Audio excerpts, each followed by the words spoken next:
You Bet Your Life is a runaway hit right here on ABC 36. And today I am so honored to have Jay Leno, Kevin Eubanks, host of the show. Gentlemen, thank you so much for joining us. Well, thanks for having us. Hi, Lisa. You guys are great. Love the show. For those folks out there that haven't caught the show yet, kind of give us an overview of what you do on the show and what the show's about. Well, we bring two complete strangers together from different walks of life who've never met. They meet for the very first time on the stage, and they have to work together to earn some money. And you try to find as diverse combinations as you can. And that's sort of the interesting part. And the show is totally ad lib. You know, when I did the Tonight Show, we would always meet the guests beforehand. What do you want to talk about? Okay, blah, blah. But because this is a game show and money's involved, I'm not even allowed to have any contact with the people. So consequently, it's totally ad lib and you don't know what's going to be said.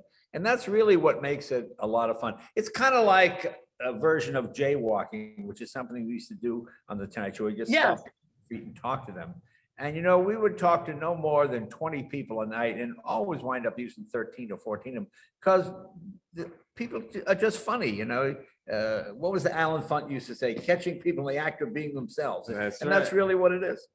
Now, what was the reason? Why did you bring this show back? Because it is a throwback title from the 1940s radio show, too. Well, you know, we live in a world now, everybody tweets and you get emails, but you don't really have a lot of interaction with people. Yeah. And I think people like to see people getting together. And, you know, when you take politics out of the mix, it's amazing how well people get along. You know, when I go to a comedy show now, I watch the audience, and if someone mentions a political figure, the people are deciding whether they're a fan of that person or not.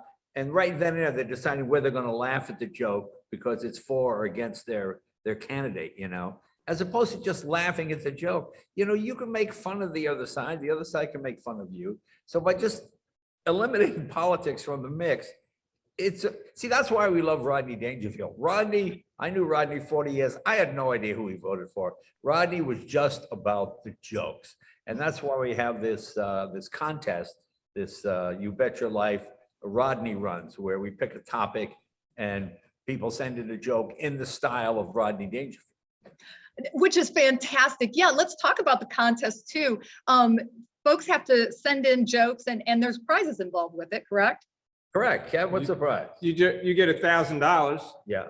If we like the joke. If it makes Jay and I laugh, then you'll get $1,000. And there's a lot, you know, if you go to youbetyourlife.com, you can it'll show you how to send the jokes in, how to be a contestant, a lot of things, interactive things on the site. Yeah. So if the joke is funny enough, then you get $1,000. That's great. Yeah. And the nice thing is not my money, so we just give it away. Now, what does it take to be a contestant on your show? Like, what do you look for? You know, we just look for people that are not from LA. Most game shows tape within 30 miles of here. So there's a blasé attitude about being on TV. When you people from the Ozarks, from Maine, from Florida, from Kentucky, we fly them in, you put them in a hotel. There's an excitement. They're in LA. I haven't been here before. So when they walk out on stage, they're looking all around and there's just an excitement. And it's just fun to hear different kind of accents, see different kind of people. You know, we've got people. What other countries you've got people We have people from Nigeria, Jamaica, Canada, all over the place. Yeah. And they have a great time. They mingle right away. As soon as we start, everybody gets loose, they get used to it. And everybody's just having a good time. It's just like if I go to a sporting event and the other team is there and I'm there, before you know it, we're high-fiving. We're not even for the team, but everybody's having a good time together.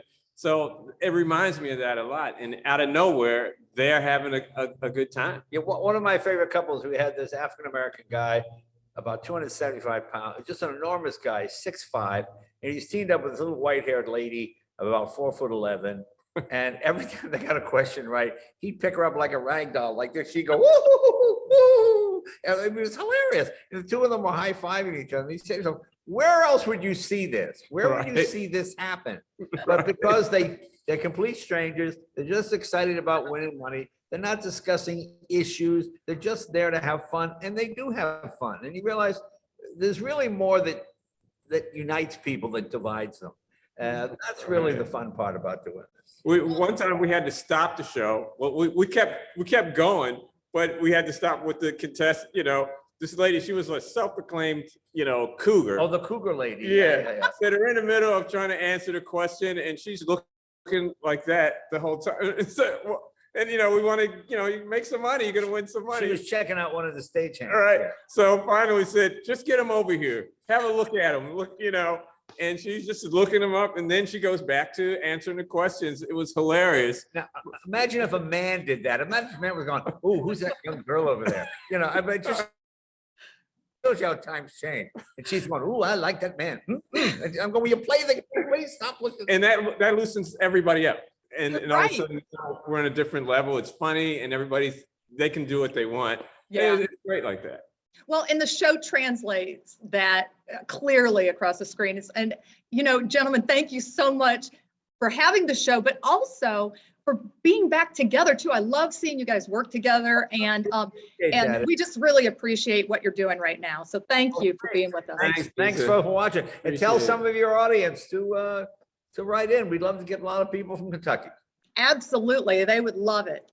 Thanks. All right. Good to see you. Bye. Bye-bye.